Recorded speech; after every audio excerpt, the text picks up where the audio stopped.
he mentioned that the actual felicity or sa'adat haqiqi, that is availed through ibadah, but keep in view that there are two rights incumbent upon us. Number one, the right of Allah subhanahu wa ta'ala, and that is in shape of ibadah. And number two, the right of the creature, or hukukul khalq or hukukul ibad.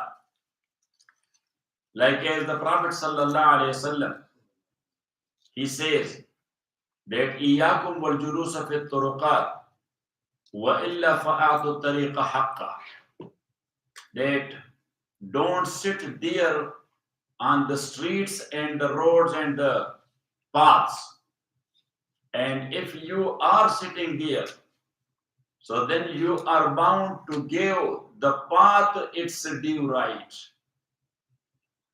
So now Sahaba Rizwanullahi alayhim ajma'in, they asked the Prophet of Allah subhanahu wa ta'ala, what is the right of path and street?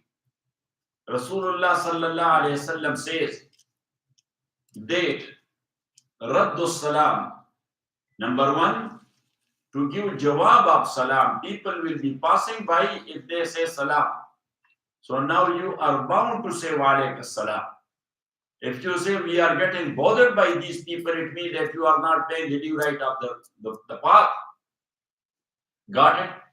Or number two, sitting on the street, so you have to give the passage to the passing people, not to block them. That is the due right of the path.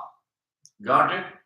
Number three, not to stare at passing by woman or passing derogatory remarks against someone who is passing by, because these are the due rights of the path. You are bound to do that. So it means that everything has its due right, and you as a human is bound to pay its due right. Got it? So that's why we are using two terms. Number one, hukukullah, the due rights of Allah, and number two, hukukul ibad, due rights of humans. Mostly we are mentioning the humans because our so much mingling is with the humans. So that's why we are using the term hukukul ibad. Otherwise, other than ibad and human, all the creatures, they have their own due right as well. So hukukul ibad. Now, sa'adat haqiqi, you can avail through hukukullah. Through what? Through hukukullah. But that is subject to hukukul ibad, or at least not to deprive them of their due rights. And to make it understandable, by giving you an example, if somebody is suffering from a disease, like say sugar, because so many people are suffering from sugar, so he goes to the doctor. The doctor advises him some medicines or insulin or things like that. Got it? So that is just like a ibadat, he has to do it. Got it? But the doctor at the same time, he is giving him some precautions as well. Got it? That is the cure. But the precaution is that you should not eat the sweet. Number one, the white flour. Number two, the white rice. Number three, yes, they say it or not? Yes. That you should, and you should not eat such like thing which is grown inside the grounds, like the ground like peanut or serizamini. Yes. The potato, yes, because that is bait for what? For sugar. So these are the precautions, or that is parhez. The first one is ilaj and the second one is parhez. So if somebody is doing the ilaj, but he is not doing the parhez, he is injecting the insulin, but at the same time he is eating gulab jamun and jalebi. Yes, that's a cure for him. That will bring him some healing, that will treat him, or that will make his disease chronic. It will make his disease chronic. Why? Because that ilaj of him or treatment of him is just like is flying power to fly, but not to do parhez and not to take precautions. So that is just like tying weight with him. So if somebody has the power to fly, but at the same time he tied a big weight to himself, with that power he will be able to fly. Say, because of what? Because of that weight. So same is the case of ibadat and hukukul ibad. That ibadat of Allah, that is hukukullah. That's a flight towards Allah. It is violating the due rights of ibad, snatching their properties and their due rights. So it means they're just like tying a weight to himself. So will he be able to fly towards Allah? Now you understood with this example or not? Yes. Rightly or not? And that's what Rasulullah sallallahu alaihi wasallam, he said to Abu Zar Ghifari radiyallahu ta'ala an, Ya Abu Zar, jaddid as-safina fa inna al-bahra amiq. That Abu Zar, the ocean is very deep. The ocean in which you are sailing towards Allah, going towards Allah. This life is an ocean. You are sailing towards Allah.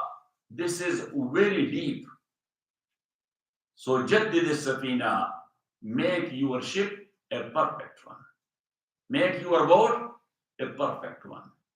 Jaddid as-safina fa inna al-bahra amiq.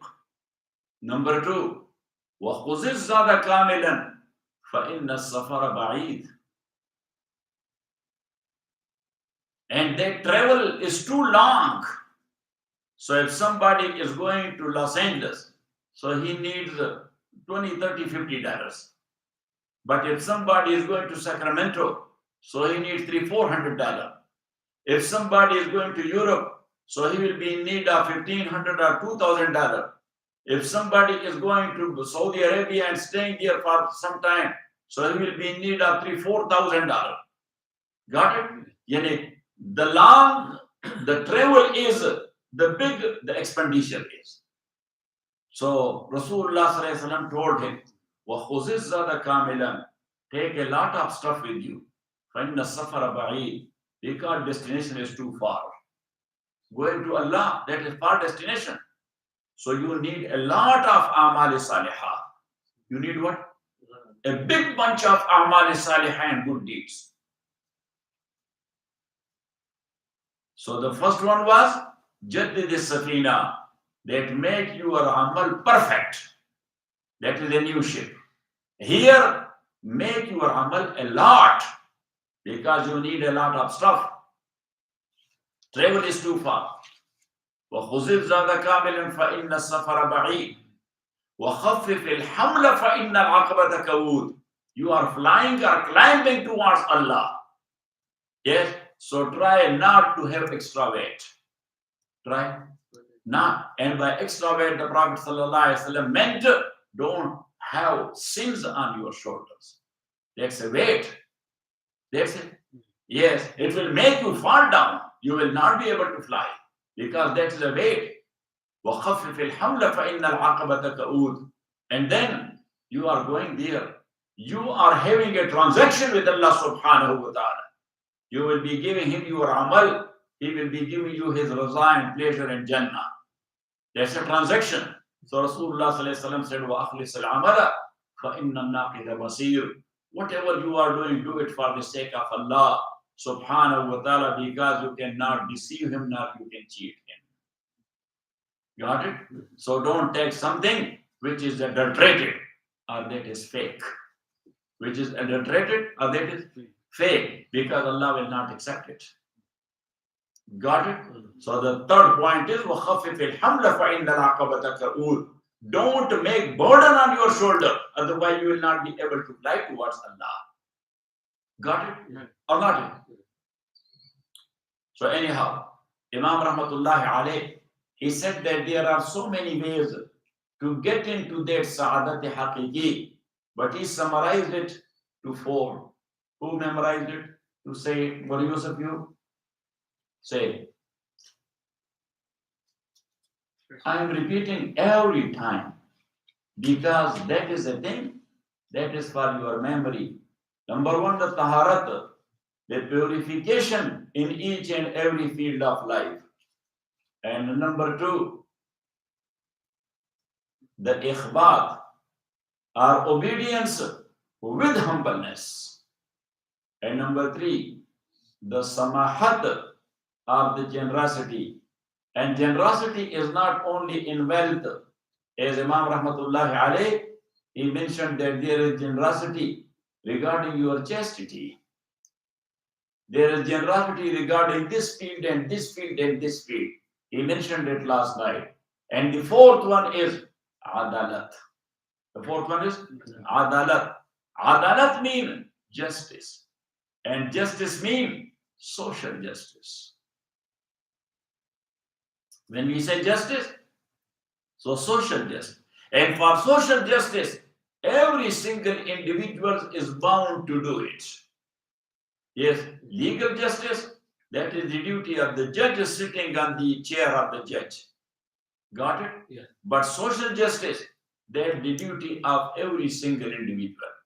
Everyone, he is his own judge. He is living amongst human. What he can do and what he cannot, that is justice.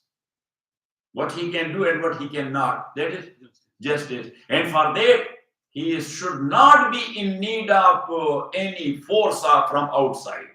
He judge himself. Should I do it? No. That is against the due right of that other human. So I am not allowed to do that. And that's what Allah said, Inna Allah ya'muru bil adli wal ihsan. And that's why we mentioned here in tafsir that justice is of 2 types. One is social justice, and the second one is legal justice. So legal justice, that is in a court of law. And social justice, that is in your own court. Every individual, he is judge of himself. Got it? We call it self-judgment. We call it what? Self-judgment. Self-accountability. Self-assessment. Self-control. 4 things. Yes, Deen is for 4 things. Write it down, what you say. Self-control.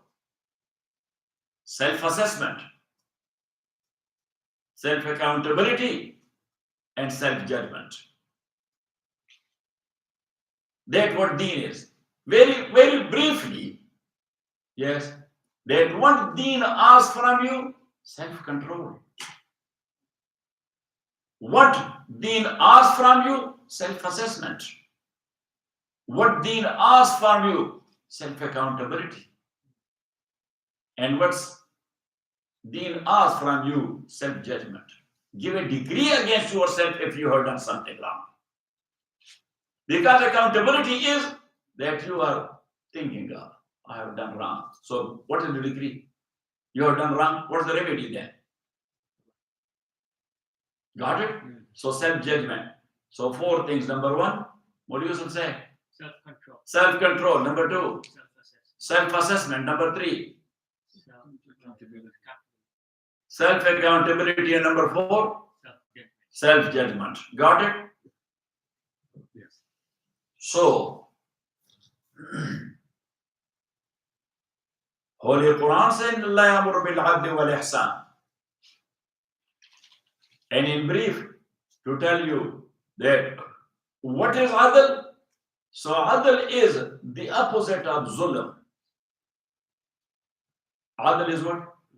The opposite of zulm. And certain things are known through its opposites. Light is known through what? Darkness. Light. Got it? Quench is known through thirst. You know that. Health is known through sickness. So justice is known through zulm. Yeah. So what is zulm? So literally zulm mean وضع الشيء في غير محله. Putting a thing in a non-suitable place. That is zulm.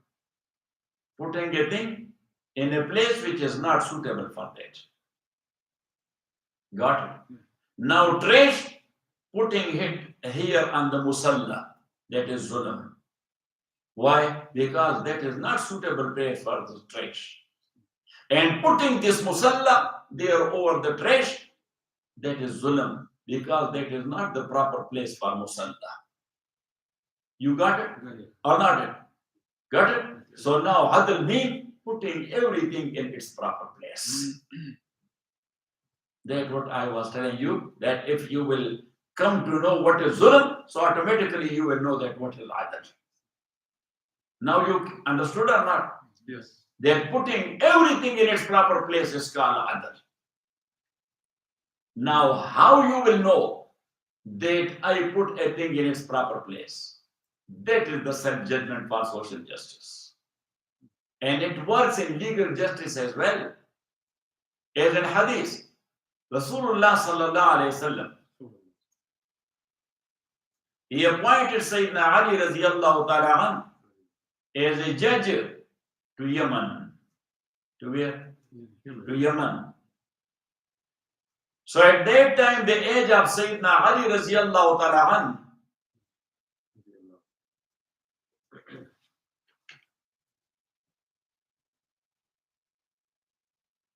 it was like 27, 28 or so, young man. And as you know, that to be a judge, there is an age limit everywhere as well. Yes or not? A young liar, any government will appoint him as a judge. No, they say his age should be that much. His legal practice should be that many years. Got it?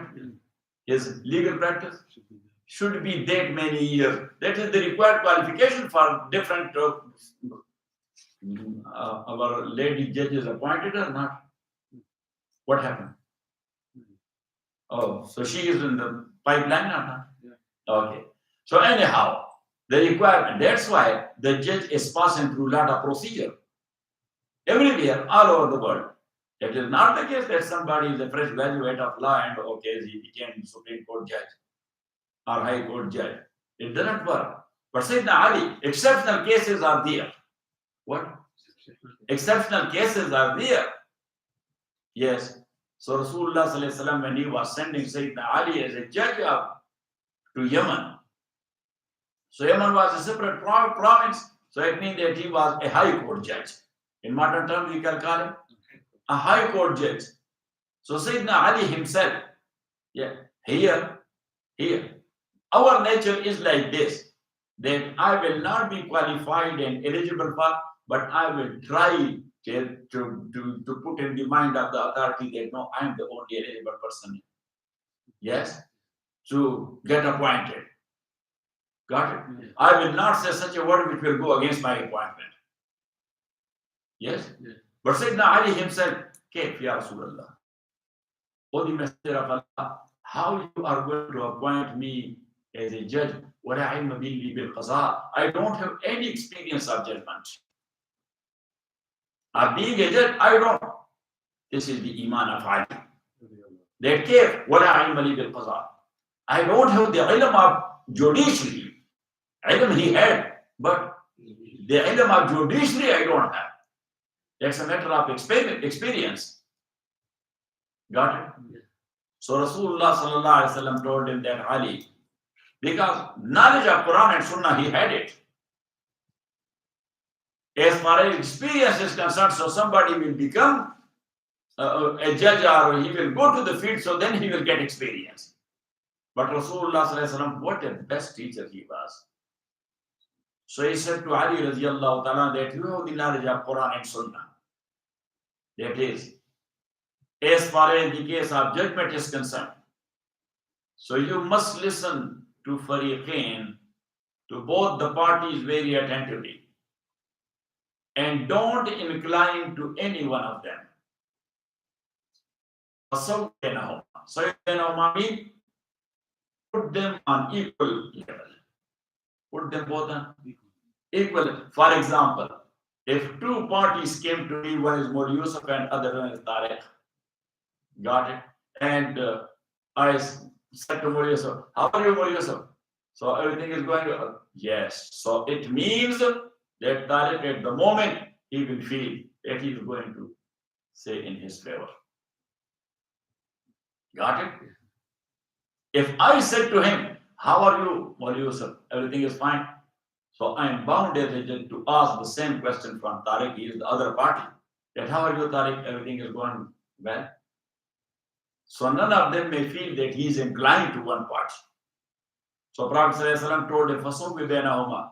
And then Rasulullah ﷺ said, don't do running commentary on the statement of anyone.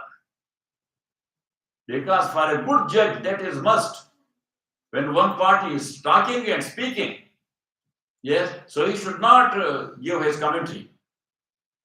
Yes? And then Prophet ﷺ said, when you listen to both of them,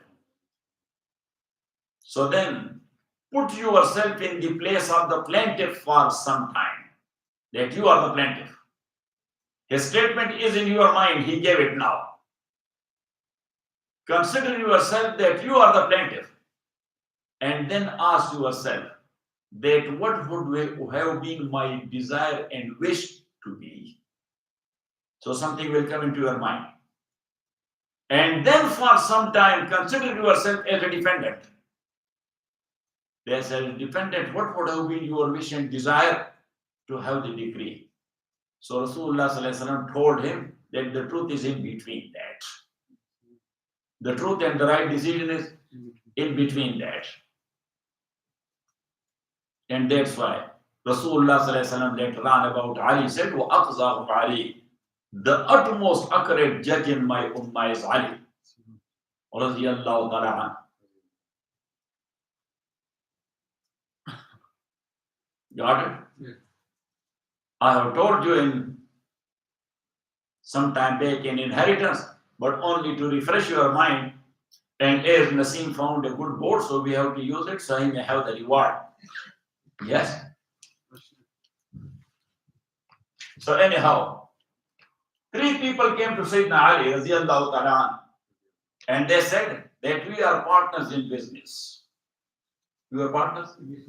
In giant pool. One guy, he said that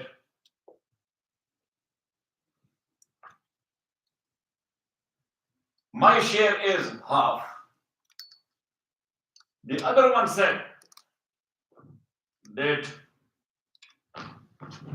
my share is 1/3.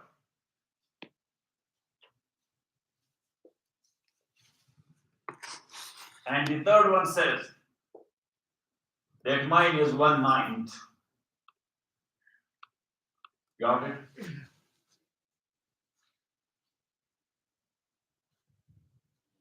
Now we have the whole amount or the whole bunch of our property in the business is 17 camels.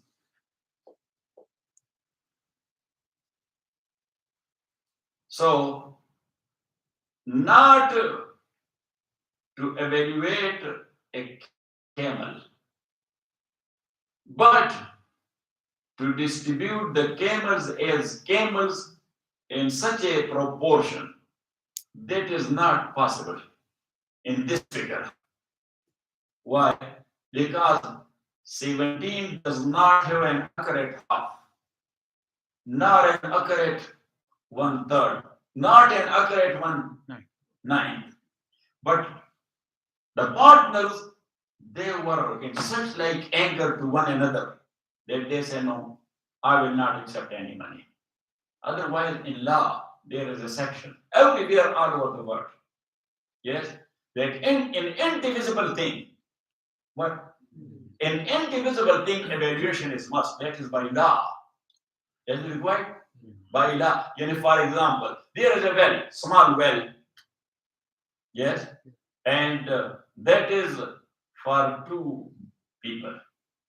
Now they want to separate one from one another. Yes.